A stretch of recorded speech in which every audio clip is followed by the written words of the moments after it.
Ma'am हमारा पहला प्रश्न ये है कि जैसे एग्जाम सीजन चल रहा है और इसमें स्ट्रेस होता ही है, तो इस स्ट्रेस से हम कैसे बच सकते हैं? तो 7 पॉइंट्स हैं मेरे पास, मैं उन 7 पॉइंट्स से शुरुआत करूँगी। स्ट्रेस से बचना बेहद ज़रूरी है आजकल खासकर, बिल्कुल। क्योंकि अगर आप स्ट्रेस में रहेंगे तो जैसे आपने कंसंट्रेशन की बात करी, तो अगर आप स्ट्रेस में रहेंगे तो फोकस करना बहुत मुश्किल हो जाता है, क्योंकि आप एक चीज़ कर रहे होते हैं और दूसरी के बारे में सोचने लगते हैं।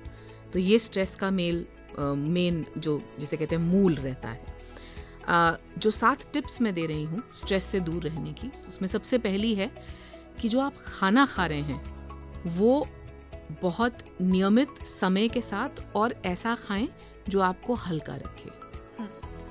सही सोना यानी राइट स्लीप बहुत इम्पॉर्टेंट है, खासकर बच्चों के लिए, क्योंकि अक्सर हमने देखा है कि एग्ज़ाम के समय ऐसा होता है कि रात भर बैठ के पढ़ रहे हैं, फिर सुबह उठ के भी पढ़ रहे हैं, फिर सब इधर उधर कर दे रहे हैं।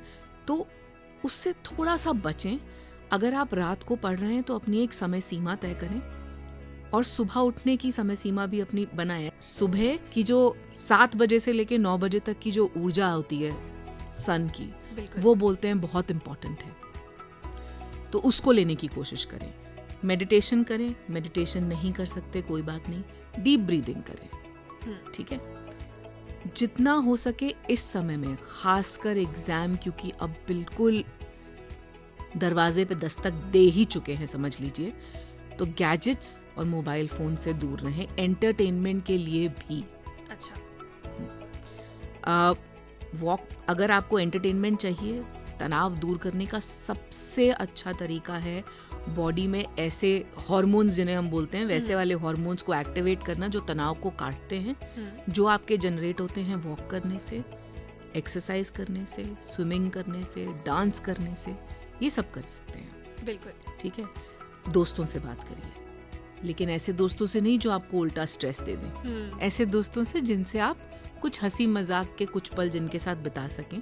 वो आपके माँ बाप भी हो सकते हैं, आपके कजिन्स भी हो सकते हैं और आपके दोस्त भी हो सकते हैं। टाइम मैनेजमेंट इस दौरान बेहद इम्पॉर्टेंट है। तो आपका 7वां और आखिरी टिप है टाइम मैनेजमेंट। अपने टाइम को मैनेज करना सीखिए। मैम जैसे आपने बताया कि टाइम मैनेजमेंट तो बहुत इम्पोर्टेंट है ही, तो टाइम मैनेजमेंट हम कैसे करें? हमारे युवा श्रोताओं के साथ कुछ शेयर कीजिए। टाइम मैनेजमेंट के लिए 2-3 चीज़ें हैं। सबसे आसान और सबसे पहला तरीका, हम टाइम मैनेजमेंट बचपन से कर रहे हैं। सबसे पहले टाइम मैनेजमेंट के लिए आपको अपनी एक हर दिन की एक टू डू लिस्ट, जिसे हम बोलते हैं आज मैं क्या करूँगा या करूँगी, वो बना लीजिए। उसमें 5 पॉइंट हो सकते हैं, 10 भी हो सकते हैं, डिपेंड करता है कि आपकी टू डू लिस्ट कितनी बड़ी है। आप क्योंकि स्टूडेंट हैं, एग्ज़ाम सर पे हैं, तो आज कौन से 2 सब्जेक्ट मुझे करने हैं, उन 2 सब्जेक्ट में कौन कौन से इश्यूज या टॉपिक्स मुझे बेहतर करने हैं, याद करने हैं, या कौन से रिवाइज करने हैं, ये आप सब स्पष्ट तौर पे पेपर पे लिखेंगे। 5 से 10 मिनट दीजिए इसको बनाने के लिए सुबह उठते ही, ताकि आपका बाकी सारा दिन का 24 घंटे जो है वो आप मैनेज कर पाए। ठीक है। तो सिंपल स्टेप है ये, एक टेबल बना लीजिए, कितने टॉपिक आपने करने हैं, उसको आपने कितने समय में करना है, उसके आगे वो समय लिख लीजिए। अब इसमें 2 बातें बहुत अहम हैं। पहली कि कोई भी अपनी सिटिंग जो है, अगर आप 2 घंटे की सिटिंग करने के आदी हैं, जो मैं उम्मीद कर रही हूँ कि अब तक बच्चे हो चुके होते हैं, खासकर 10th और 12th के बच्चे, तो 2 घंटे की सिटिंग के बाद आप कम से कम 20 मिनट का विराम दीजिए। गैप लेना है बीच में। हाँ, और उस विराम के समय में या उस गैप के समय में आप गैजेट के पास मत जाइए। उस समय में आप म्यूजिक सुन सकते हैं, आप डांस कर सकते हैं, आप वॉक पे जा सकते हैं, आप घर में मम्मी की मदद कर सकते हैं। लंच से पहले अगर आप 20 मिनट, जैसे आप 12 बजे से 2 बजे तक बैठे हैं, तो 20 मिनट लंच के लिए दे दीजिए। फिगर आउट करिए कि उस 20 मिनट में आपको क्या करना है।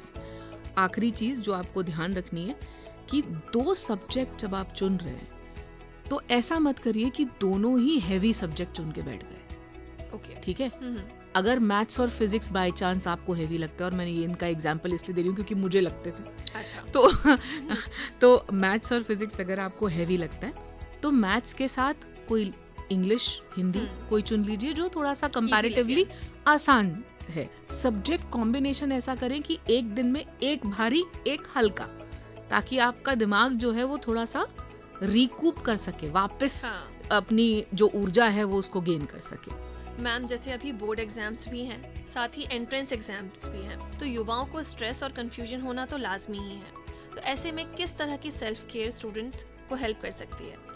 जैसे हम अभी बात कर रहे थे, जो शुरू के 7 टिप्स मैंने दिए उसमें से शुरू की कुछ बातें सेल्फ केयर वाली ही थी सारी। तो जब मैं राइट ईटिंग बोलती हूँ, लोग बोलते हैं राइट ईटिंग मतलब क्या, तो हमें बच्चों को इस वक्त जो पसंद है, माँ बाप कई बार ऐसा करते हैं जो पसंद है वो खिला दो इस वक्त, है ना, तो ये करना बंद कर दीजिए। फ्राइड मत खाइए, जंक फूड मत खाइए, चिप्स मत खाइए। ये सारी चीज़ें आपको आलस से आपके अंदर घुसाती हैं। आप कुछ दिन सिर्फ बेसिक दाल चावल, बेसिक रोटी, बेसिक पराठा, सब्जी ये खाइए और लिमिट में खाइए, क्योंकि स्ट्रेस में अक्सर हम ज़्यादा खा जाते हैं। बिल्कुल, ज़्यादा खाते हैं। ठीक है, तो रोटी कम, मतलब 4-4 5-5 रोटी मत खाइए, 2 फुलकों पर ख़त्म करिए बात को। ठीक है, सैलेड खाइए, फल खाइए। दूसरा, एक्सरसाइज। जो 20 मिनट का गैप मैंने बोला टाइम मैनेजमेंट में, 15 मिनट या 10 मिनट आप तेज तेज चलिए। बाहर नहीं जा सकते, घर के अंदर चलिए। ठीक है, तो या एक डांस कर लीजिए। अगर आप ऑलरेडी कोई डांस परस्यू करते हैं, जैसे अगर कोई कथक करता है, कोई भरतनाट्यम करता है, कोई, सबसे अच्छी बात है म्यूजिक बहुत बेहतरीन सेल्फ केयर है। अगर आप गाते हैं, वोकलिस्ट हैं, या आप कुछ बजाते हैं कोई इंस्ट्रूमेंट, बजाइए उसको। जितना ज़्यादा वो आपको रिलीव करेगा, कोई और चीज़ नहीं करेगी। बिल्कुल सही बात है मैम। कई बार ऐसा होता है कि हम पढ़ते जाते हैं, आगे का पढ़ गए, पीछे का भूल गए, है ना, उसके लिए हमें क्या करना चाहिए, रिवीजन कैसे करना चाहिए? मेरी मम्मी कहा करती थी, लिख लिख के याद करो। उसका एक कारण था। ठीक है, जब आप लिखते हैं तो आप सिर्फ अपने हाथों का ही इस्तेमाल नहीं कर रहे, आपका दिमाग भी इस्तेमाल हो रहा है और आपके हाथ से वो वापस बेसिकली एक रिदम बन रहा है। ठीक है, तो जो आपके हाथ से लिखा हुआ शब्द है वो आपको ज्यादा देर तक याद रहता है। दूसरा, इस समय बहुत सारे बच्चे एंट्रेंस एग्जाम भी दे रहे हैं और बोर्ड की तैयारी भी करेंगे। एंट्रेंस एग्जाम या तो दे चुके हैं या आगे भी आने वाले हैं, या उसके बाद भी अभी CUET वगैरह सबको देना है। ये सारे एंट्रेंस एग्जाम के टेस्ट पेपर्स, सैम्पल पेपर्स मौजूद हैं।